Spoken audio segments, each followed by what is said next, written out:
लगता है वो जमाना गया जब इंडिया में यंग लोग डॉक्टर और इंजीनियर बनने का सपना देखते थे। उसकी जगह आजकल यंग लोग आइडिया के बारे में बात कर रहे हैं, अपना बिजनेस शुरू करने की बात कर रहे हैं। देखते ही देखते सिर्फ 7 साल में 85,000 स्टार्टअप रजिस्टर हो चुके हैं। और अब तो ये हाल है कि फंडिंग को लेकर एक प्राइम टाइम टीवी शो अपने देश में हिट हो गया है। वेब सीरीज भी बनने लगे हैं। आखिर यह सब हुआ कैसे और क्यों हो रहा है, यह सब जानने की तलाश में हूँ मैं, उपासना। मैं 4 साल से बिजनेस जर्नलिज्म कर रही हूँ और आजकल हूँ योर स्टोरी के साथ। योर स्टोरी तो आप जानते हैं, पिछले 14 साल से स्टार्टअप का, एंटरप्रेन्योरशिप का झंडा बुलंद किए हुए है। मैं भी यूपी के एक छोटे से शहर बलिया से दिल्ली आई, पढ़ाई की और जैसा मैंने कहा 4 साल से बिजनेस जर्नलिज्म कर रही हूँ। मुझे अब ये समझ के रहना है कि इतना बड़ा चेंज अपनी इस कंट्री में कैसे आया। इसी चक्कर में मैं ये पॉडकास्ट शुरू कर रही हूँ, शुद्ध देसी स्टार्टअप। मुझे स्टार्टअप कंपनियों के फाउंडर्स के साथ इनके सीईओ सीटीओ से खुद बात करके ये बवाल समझना है। जिन चीजों ने मुझे लाइफ में सबसे ज्यादा हैरान किया है उनमें से एक है स्पीड। मुझे स्पीड कम समझ आती है और यहाँ तो जिसे देखो वो 10x 100x ग्रोथ की बात कर रहा है। 2-4 साल में यूनिकॉर्न बनने का सपना चल रहा है दिमाग में। भाई लेकिन इतनी स्पीड आखिर चाहिए क्यों? चलिए आज बात करते हैं एक फाउंडर से इसी स्पीड के मसले पर।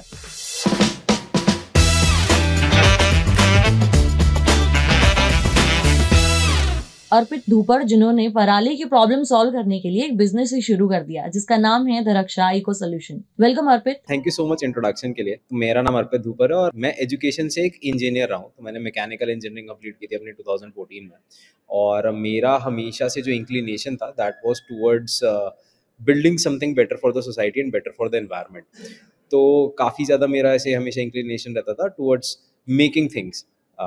और इसी सिलसिले में मैंने मल्टीपल चीज़ें अपने कॉलेज टाइम पे भी बनाई, कॉलेज के बाद भी बनाई, मल्टीपल पेटेंट्स वगैरह किए। लेकिन जो मेरा फर्स्ट एक्सपोजर था towards a startup, towards building a company, that came in around 2015-2016 जब मैं आईआईटी गया था एक कोर्स करने। और वहाँ पे मुझे समझ में आया कि हम लोग काफ़ी सारी चीज़ें आइडिया बना लेते हैं, कॉन्सेप्ट बना लेते हैं और उसके बारे में काफ़ी एक्साइटेड हो जाते हैं, but that is not how you can scale a concept.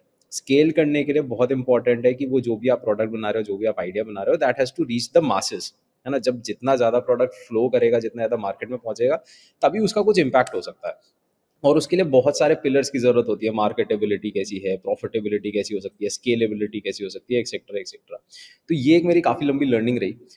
मैंने एक तो अगेन मैं सीरियल एंटरप्रेन्योर हूँ। इससे पहले मेरी एक और कंपनी थी बाय द नेम चक्र इनोवेशन, जिसमें मैंने एक टेक्नोलॉजी बनाई थी जो कि डीजल जनरेटर से निकलने वाले धुएं को कैप्चर करके उसको इंक्स एंड पेंट्स में बदल सकती थी। एंड उसके बाद मैंने धराक्षा स्टार्ट करी। सो धराक्षा का मतलब है धरती की रक्षा, जिसमें कि हम लोग ऐसी टेक्नोलॉजी बनाते हैं जिसमें कि पराली को लेके उसमें बायोटेक्नोलॉजी प्रोसेस करके हम उसको बायोडिग्रेडेबल पैकेजिंग में कन्वर्ट कर देते हैं, which is an alternative to thermocol. अब थर्माकोल जो है वो 4 टाइम्स वर्स है प्लास्टिक से भी, क्योंकि it takes much longer to degrade than even plastic. हमारा मटेरियल जो है that just degrades in 60 days। तो it is better for environment, better for ecology. At the same time हम बहुत सारी पराली यूज़ करते हैं, तो that saves a lot of air pollution as well. तो ये एक बड़ा ही हम लोग को लगा कि एक विन विन सोल्यूशन है जो कि बहुत सारी प्रॉब्लम स्टेटमेंट्स को सॉल्व कर सकता है। ओके। आपने इंट्रो के ड्यूरेशन में ही ऐसे काफ़ी फैंसी फैंसी बड़े बड़े वर्ड्स बोले जो सुनने में अच्छे लगते हैं, और जो एक क्रेज है ना लोगों के बीच में, स्पेशली 19-20 साल के जो स्टूडेंट्स हैं, जैसा कि हम लोगों ने शार्क टैंक्स पर भी देखा होगा। इसके अलावा भी बहुत सारे ऐसे नए यंग स्टूडेंट्स कह लें या फिर स्टार्टअप फाउंडर्स हैं जो अपने आइडियाज लेके आ रहे हैं, लेकिन उनको देख करके बाकी और जो लोग इन्फ्लुएंस हो रहे हैं उनको भी ये चीज समझनी जरूरी है। स्केलेबिलिटी, प्रॉफिटेबिलिटी, फंडिंग और भी बड़े-बड़े वोकैब्स वो कितने इंपॉर्टेंट हैं। मैं आपसे शुरू करती हूँ कि आपने जब धरक्षा को शुरू किया, डेफिनिटली एक सोशल कॉज ज़्यादा मुझे इंक्लाइंड लग रहा है, लेकिन सिंस एक बिज़नेस है, इसमें प्रॉफिटेबिलिटी, स्केलेबिलिटी भी एक एंगल होगा। आपने क्या डिसाइड किया है? धरक्षा को शुरू करने के साथ आपका बिज़नेस को लेकर के क्या स्ट्रैटेजी थी कि कैसे मुझे इसे स्केल करना है, और क्या आपने अभी तक कोई फंडिंग जुटाई है? फंडिंग तो हम लोग ने उठाई थी लास्ट नवंबर में।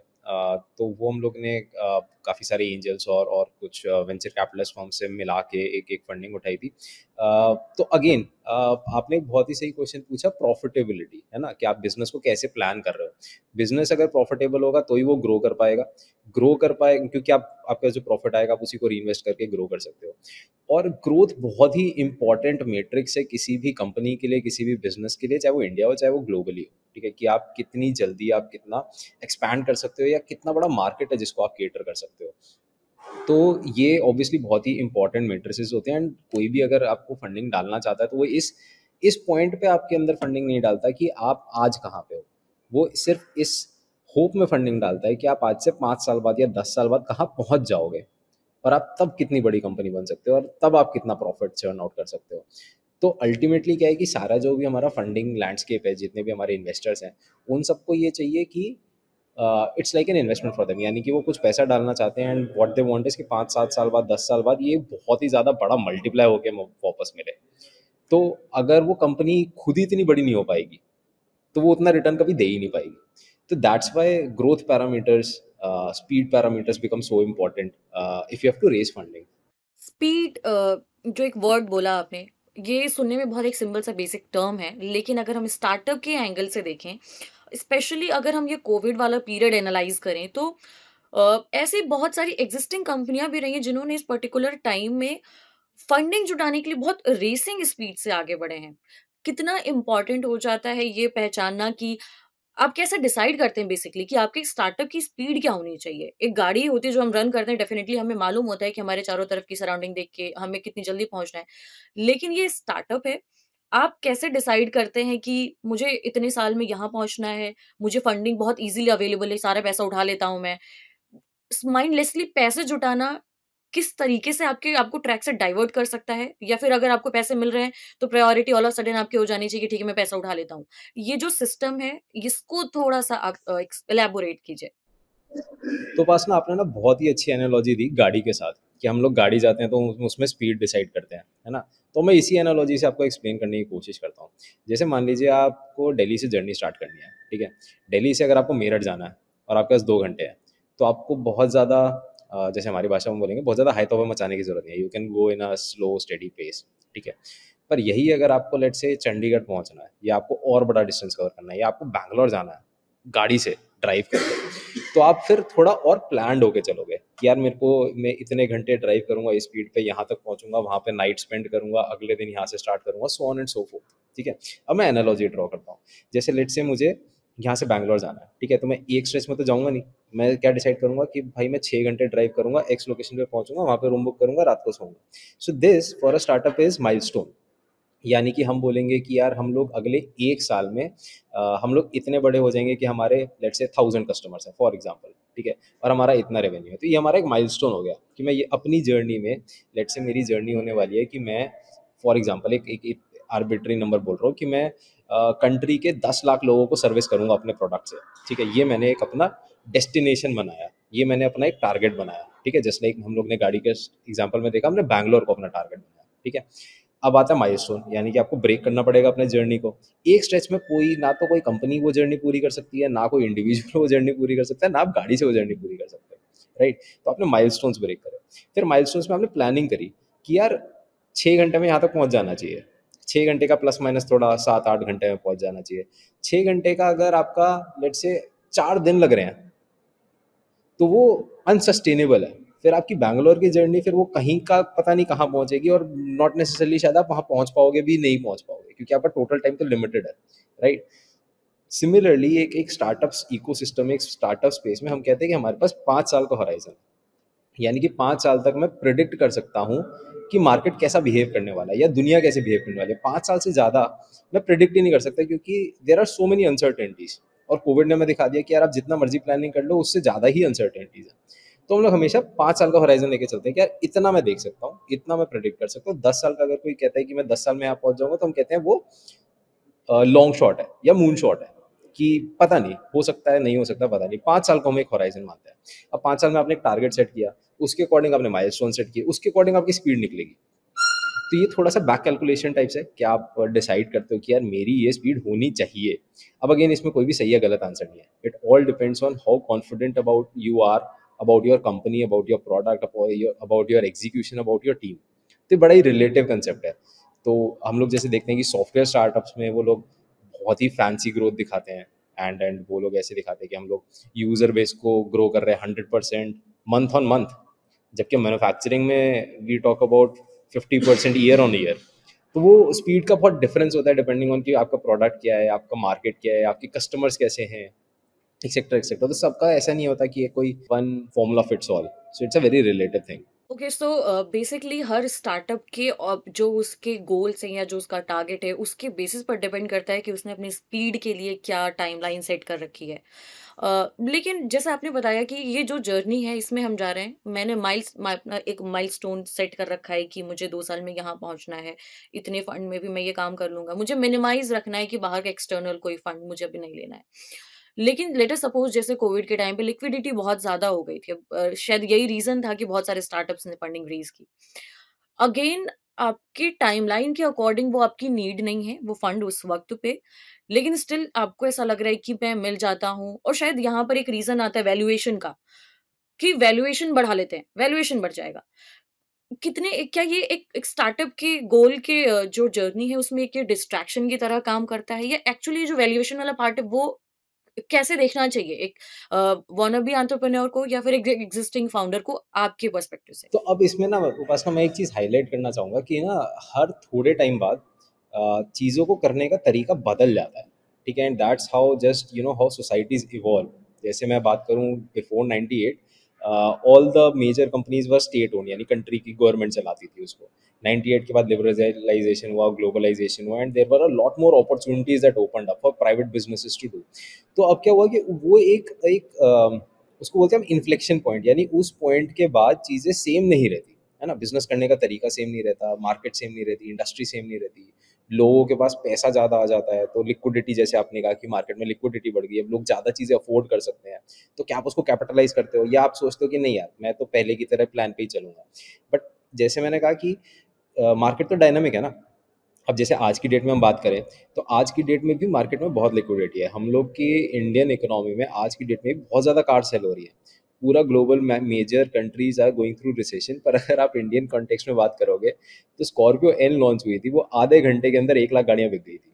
तो इंडियंस के पास आज की डेट में पैसा है, तो आप एक बिजनेस रन कर रहे हो और आपको दिखता है यार मेरे पास, मेरा जो टारगेट कस्टमर था, मेरे जो नंबर ऑफ कस्टमर्स थे वो बढ़ गए हैं, उनकी पेइंग कैपेसिटी बढ़ गई है, उनकी प्रॉफिटेबिलिटी बढ़ गई है। तो आपके पास दो ऑप्शन है कि यार आप करंट जो आपने एग्जिस्टिंग प्लान किया था कि मैं ये ग्रोथ ट्राजेक्टरी लूंगा, मैं यहाँ से यहाँ तक पहुंचूंगा, अब आपको दिख रहा है मैं उससे ऊपर जा सकता हूँ, क्योंकि मार्केट मेरे लिए बहुत ज़्यादा बेटर हो चुका है, मेरे लिए कंड्यूसिव हो चुका है, तो मैं क्यों ना जाऊँ। तो वो थॉट होता है कि यार अब मार्केट में पैसा ज़्यादा है, लिक्विडिटी ज़्यादा है, लोग खर्चा ज़्यादा करेंगे, तो मेरा प्रोडक्ट भी ज़्यादा बिकेगा, तो मैं वेट क्यों करूँ कि मेरा कॉम्पिटिटर आगे निकल जाए, मैं भी आगे निकलता हूँ, मैं भी एक्सेलरेटर दबाता हूँ। तो दैट इज अगेन, अगर मैं एनालॉजी ड्रॉ करूँ गाड़ी वाले एग्जाम्पल से, आपको हाईवे मिल जाए अचानक से खाली, जिसपे स्पीड लिमिट 120 की है, तो आप 80 पे क्यों चलाना चाहोगे। गिवन द फैक्ट कि आप सेफ्टी लिमिट्स में चल रहे हो, आपकी गाड़ी सेफ है, सड़क सेफ है, एक्सेट्रा, तो आप क्यों 80 पे चलाना चाहोगे। जहाँ पे 80 की लिमिट है वहीं 80 पे चलाओगे ना। अगर खाली हाईवे है तो आप बढ़ाना चाहोगे। तो that is one line of thought, जो लोग कहते हैं कि हाँ ठीक है मार्केट कंड्यूसिव है एंड हमको एक्सेलरेट करना चाहिए, तो वो और फंड्स उठाते हैं।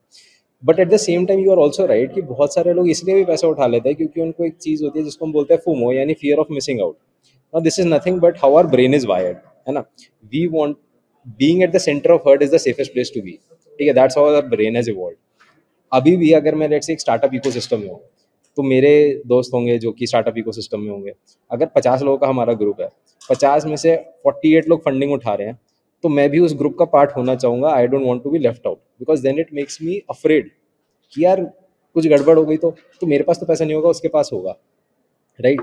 तो वो भी एक एक एक इम्पॉर्टेंट पैरामीटर है फोमो जो है। अब हमें फोमो को ऐसे नेगेटिव वे में नहीं देखना चाहिए, that is basically how our brain is wired. We need to understand कि कब हम फोमो बेस्ड डिसीजन ले रहे हैं, कब हम लॉजिक बेस्ड डिसीजन ले रहे हैं। तो दोनों चीज़ें होती हैं। यू आर एब्सोल्युटली राइट कि अगर सब फंडिंग उठा रहे हैं तो लोग सोचते हैं कि हम भी उठा लेते हैं, and this is what we call as a bear run, sorry bull run. Basically क्या होता है कि मार्केट हाइपर इन्फ्लेट होने लगता है, सब लोग की वैल्यूएशन बढ़ रही है, सब लोग के शेयर प्राइसेस बढ़ रहे हैं, सब लोग ज़्यादा ज़्यादा पैसा उठा रहे हैं, फिर मार्केट में करेक्शन आता है, फिर क्या होता है कि कहीं फंडिंग अवेलेबल ही नहीं है, फिर वीसी विंटर जिसको हम नाम दे रहे हैं आज की डेट में। तो ये बेसिकली ना ट्रेंड्स ऑफ मार्केट है विच कीप रिपीटिंग इटसेल्फ। ये साइक्लिक है, अभी भी हो रहा है, बाद में भी होगा, फिर एक थोड़ा टाइम बाद बुल रन आएगा, फिर सब लोग अनाप शनाप वैल्यूएशन उठाएंगे, फिर थोड़ा करेक्शन आएगा, फिर लोग बोलेंगे वीसी विंटर आ गया। तो ये सब ऐसे ही चलता है। मतलब you have to accommodate these things in your growth trajectory कि ऐसा भी हो सकता है। आपने दरक्षा को लेके कैसा टाइमलाइन, कैसा अप्रोच अपनाया? सिंस ये जो 2 साल था उसमें फंडिंग बहुत सारी अवेलेबल थी, व्हाट डिड यू डिसाइड? आपका क्या रोड मैप था? क्या आपने एक्सेलरेट किया या फिर यू स्टिल चोज कि मुझे नॉर्मल पेस से जाना है? तो मेरे लिए तो देखिए थोड़ा सा डिफरेंट था, क्योंकि मेरे पास मेरी जो है ना मेरी मटेरियल्स कंपनी है, और हमारे को बहुत ज़्यादा R&D पे फोकस करना पड़ता है before we can create a product. तो मेरा प्रोडक्ट बना है लेट्स से ऑलमोस्ट 10 एक महीने पहले, उससे पहले तो हम R&D फेज में थे। अब इंडिया में क्या है ना, अनफॉर्चुनेटली आज की डेट में भी मटेरियल्स कंपनी ऐसी चीज़ होती है जिससे कि लोग डरते हैं कि यार इसमें पैसा डाल दिया, बनेगा नहीं बनेगा पता नहीं। बाहर की मार्केट में लोग पीपल आर वेरी एक्साइटेड कि अगर अब मटेरियल कंपनी चल गई तो it can give a very high multiplier. India में अभी भी people are very comfortable in investing in software startups over hardware startups. Plus hardware startup में अगर बायोटेक्नोलॉजी आ जाए तो उनके लिए तो वो कहावत है ना हमारी हिंदी में, एक करेला दूसरा नीम चढ़ा। तो people are very afraid of investing in these. तो मेरे लिए तो थोड़ा सा डिफिकल्टी था जर्नी, क्योंकि मेरे को तो R&D के लिए पैसा रेस करना था, जो कि इंडिया में बहुत लोग मतलब कमी कमी इन्वेस्टर्स हैं वैसे। बट हाँ, relatively it was easier for me. तो ये मैं डेफिनेटली कह सकता हूँ कि इकोसिस्टम अब बहुत इवॉल्व है, एंड अगर आपके पास अच्छा विजन है, अच्छा प्रोडक्ट है, अच्छी टीम है, तो people want to back you up. आपको क्या लगता है अर्पित, सिंस पैसे इजीली मिल जाते हैं definitely, but it comes with कुछ कुछ सर्टेन टर्म्स एंड कंडीशंस के साथ आते हैं, वो आपके कोर्स ऑफ डायरेक्शन, जिस डायरेक्शन में आपने सोचा होता है अपने स्टार्टअप को ले जाने का, उसको बहुत ज्यादा स्कैटर करते हैं, हिंडर करते हैं। तो जस्ट इन केस मान लेते हैं कि पैसा है, मार्केट कंड्यूसिव है जैसा आपने कहा, क्या वो मार्केट की जो इवॉल्वनेस है, जो इवॉल्व हो रहा है मार्केट, क्या वो इस कॉस्ट पर आपको बेयर करना चाहिए कि आपको हो सकता है जो पर्सन आपको पैसे दे रहा है वो आपको course of direction he change करा दे, कंप्लीटली आपका विजन ही लॉस्ट हो जाए। तो क्या आपको ये इवेल्युएट कैसे करना चाहिए, कैसे आपको सोचना चाहिए? तो ये तो बहुत ही अच्छा क्वेश्चन है, एंड आई थिंक ये एक ऐसा स्ट्रेस पॉइंट होता है ना जिस पे हर फाउंडर अपने बाल नोचता है बैठ के कि मैं कैसा इन्वेस्टर लाऊं जो कि मुझे सपोर्ट करेगा या मेरे अगेंस्ट चला जाएगा एक दिन। तो जब भी इन्वेस्टमेंट रेस कर रहे होते हैं, ये फियर, इनहेरेंट फियर हमेशा रहता है कि यार ये जो इन्वेस्टर आ रहा है इसको आज तो समझ में आ रहा है मैंने क्या बोला, but let's say 2 years down the line, 3 years down the line, when things start becoming a little bit difficult, would they stick on to us or would they push us in a direction that would be very harmful for the company? तो ये तो फिर सबके साथ है, ठीक है। इसमें लोग थोड़ा बहुत इसमें ऐसा कर लेते हैं कि ठीक है, इन्वेस्टर्स के साथ अच्छी टर्म्स सेटल कर ली, उस टाइम पे अच्छा नेगोशिएशन कर लिया, या उनके साथ एक अच्छी रिलेशनशिप बना के रखी, या आपने उनका बैकग्राउंड चेक कर लिया कि उन्होंने और किस कंपनी में इन्वेस्ट किया है, उनके साथ कैसा किया, एंड देन यू डिसाइड कि नहीं नहीं इनसे नहीं लेना या इनसे जरूर लेना है, so on and so forth. पर वो बेसिक चेक्स हैं। Ultimately what you are saying is very probable, है ना, और बहुत बड़ा रिस्क होता है। एंड जब हम कहते हैं ना कि इंडिया में आज भी 95 to 98% कंपनीज फेल, ठीक है, उसका एक मेजोरिटी रीजन ये भी होता है कि that they were pushed in a direction that was a dead end. तो that is a very probabilistic outcome, that is a मतलब वो फिर आपको अपना रिस्क रेशियो खुद ही सोच के चलना पड़ेगा कि ये रिस्क हो सकता है तो मैं पैसा लूँ कि ना लूँ। एंड वो बड़ा सब्जेक्टिव क्वेश्चन है। Every founder has to go through that journey कि यार अब क्या करना है। और वो हर कंपनी के लिए डिफरेंट होगा उसका आंसर।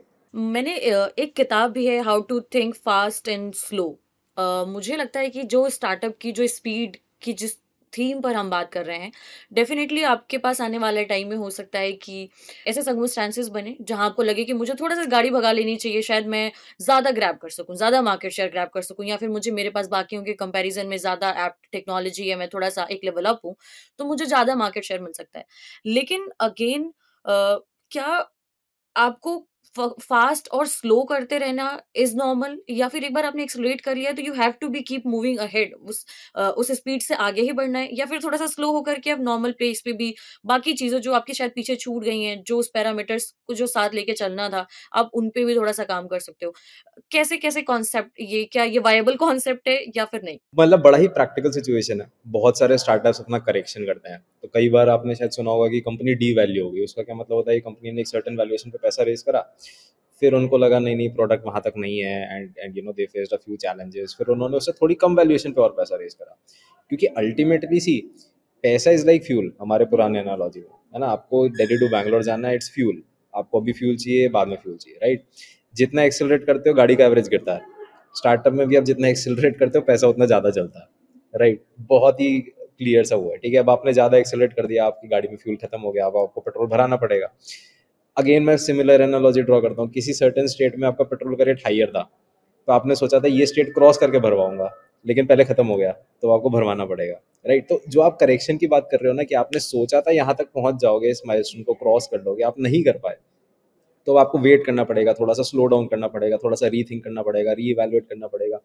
तो ये बहुत सारे स्टार्टअप्स करते हैं। इसका एक बहुत ही जार्गन है हमारे इकोसिस्टम में जिसको बोलते हैं पिवट करना। मतलब कि आप एक सर्टेन प्रोडक्ट बना रहे थे, है ना, और आपको लगा यार ये प्रोडक्ट तो उतना स्केल नहीं कर पाएगा, ये डेड एंड सा लग रहा है, पर मैंने एक सर्टेन कैपेबिलिटी बना ली है, ठीक है। जैसे मैं लेट से अपना एग्जांपल देता हूँ, ठीक है। मैंने एक पैकेजिंग कंपनी बनाई।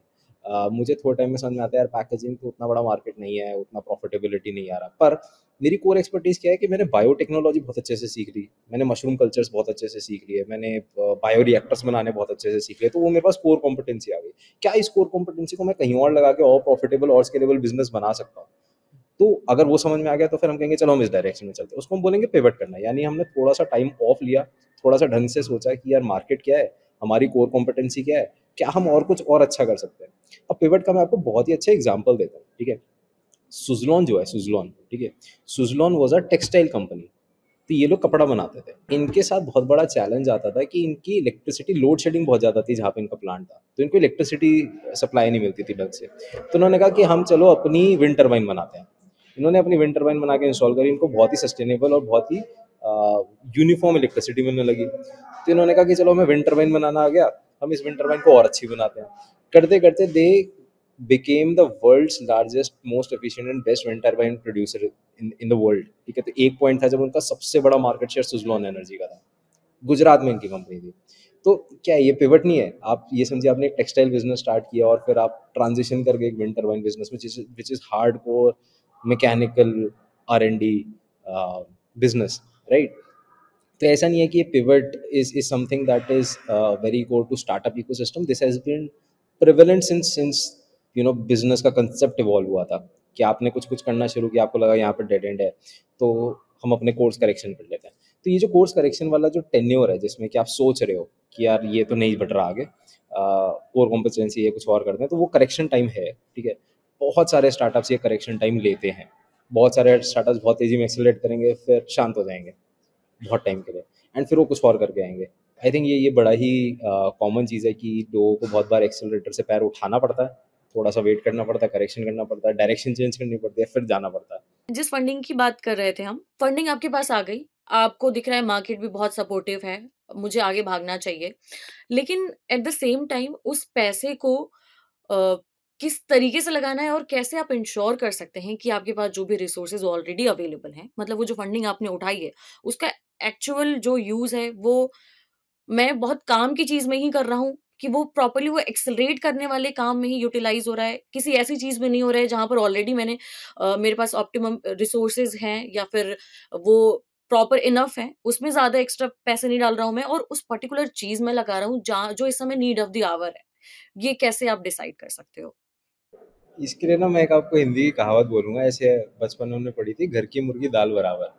तो जब आपके पास पैसे लिमिटेड है तो सारा का सारा फोकस रहता है इसको एकदम चैनलाइज करना है, पैसा कम है, पैसा कम है, एकदम ऐसे कंजूसों की तरह स्पेंड करना है, ये लेना है, इसको भी, इसमें भी नेगोशिएट करो, हार्ड नेगोशिएट करो और कम करो, ऐसे ऐसे करो। पर एक पॉइंट आता है जब लोगों के पास ना पैसा इनफ होता है, टाइम लिमिटेड होता है, तो फिर वो कहते हैं यार चार चीज़ें इकट्ठे करो, चार में से एक तो हिट होएगी। जैसे लेट्स से मैं आपको टेक्निकल एग्जांपल देता हूँ, जैसे मान लीजिए मेरे को सर्टेन एक्सपेरिमेंट करना है, ठीक है। अब एक्सपेरिमेंट करने के लिए मान लीजिए कि मेरे पास एक एक्सपेरिमेंट करने में लेट्स से फॉर एग्जांपल 50 रुपये लगते हैं, ठीक है। मेरे पास 100 ही रुपये है, तो यानी मैं दो ही एक्सपेरिमेंट कर सकता हूँ, ठीक है। दो ही एक्सपेरिमेंट कर सकता हूँ, तो मैं कहूँगा कि यार सब लोग बैठो, ठीक है, we have to figure out the best 2 experiments possible, उसी में से कुछ सक्सेस होना चाहिए। तो हम बहुत टाइम लेंगे ब्रेनस्टॉर्म करने में कि वो दो सबसे प्रोबेबिलिस्टिक एक्सपेरिमेंट्स क्या होने वाले हैं, बहुत टाइम लेंगे और फिर हम वो दो एक्सपेरिमेंट करेंगे, ठीक है।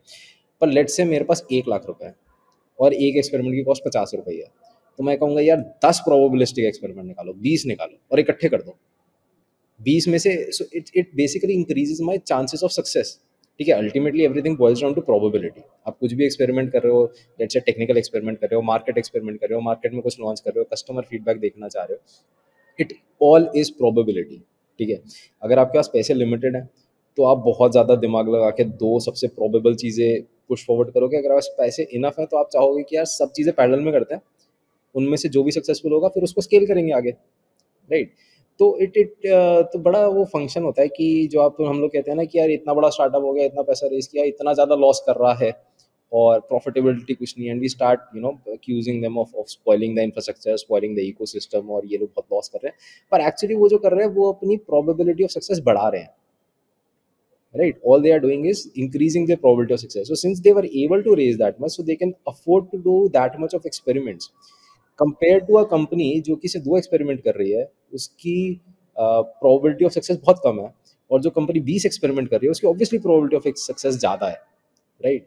तो देखने में लगेगा वो वेस्टफुल है, पर actually that is very scientific. आपके पास भी होगा, आप भी ऐसे ही करोगे। मतलब जितने ज़्यादा रिसोर्सेज होंगे उतना ज़्यादा आप उनको डिप्लॉय करना चाहोगे, उसको बचा के बैंक में संभाल के रखने से कोई फायदा नहीं है, right? So it's better that you deploy them as fast as possible. अगर मैं कंपेयर करूं धरक्षा की और जो स्पीड की थीम पर हम डिस्कस कर रहे हैं, आप अगर उसको कंपेयर करें तो आपने बताया कि रिसर्च एंड डेवलपमेंट में फंडिंग को लेकर के थोड़े लोग स्केप्टिकल होते हैं, और वो ऊपर से मैन्युफैक्चरिंग वाली चीज में होता है तो लोग और ज्यादा सोचते हैं। अभी तक इन लाइन आपका कैसा चल रहा है?